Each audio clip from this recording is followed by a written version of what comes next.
Alors, je continue mon propos sur la définition de l'équinoxialité et de la socialité, en montrant que les choses ne sont pas toujours si simples à définir et à préciser, et qu'on peut être entraîné à des erreurs d'interprétation qui, si elles sont théorisées, vont hypothéquer le modèle que l'on aura élaboré. Donc il faut être extrêmement attentif à tenir compte des faits et à ne pas leur faire dire ce qu'ils ne disent pas. Alors je reviens sur la question de l'horizontalité et de la verticalité.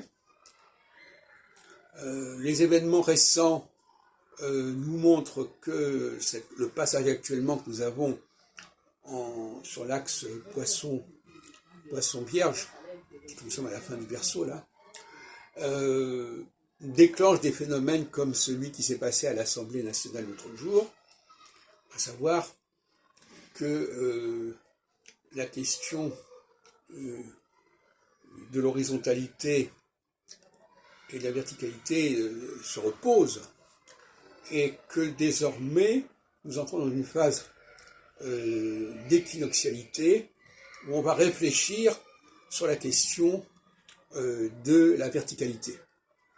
On va se poser des questions concernant notamment l'ordre social, le fonctionnement de la société, l'organisation des classes sociales, etc. Comme en 68 d'ailleurs, parce que c'est exactement la même configuration qu'en 68.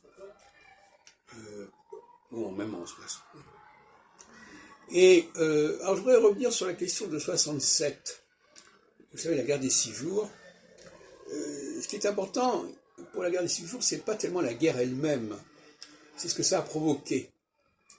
Et ça a provoqué notamment chez les Juifs de France, pas seulement de France d'ailleurs, une réflexion sur leur rôle, sur la verticalité et sur le rôle des Juifs au sein de la société française, ce qui a conduit à un certain nombre d'émigrations, d'alias. Et moi-même, j'ai été pris quelque temps par ce processus, par ce syndrome. Et donc ça, c'est tout à fait typique d'une réflexion nouvelle sur l'équinoxialité et sur la verticalité, c'est-à-dire comment fonctionne la société, comment elle est organisée, quelles sont les strates qui se mettent les unes par rapport aux autres, etc., etc.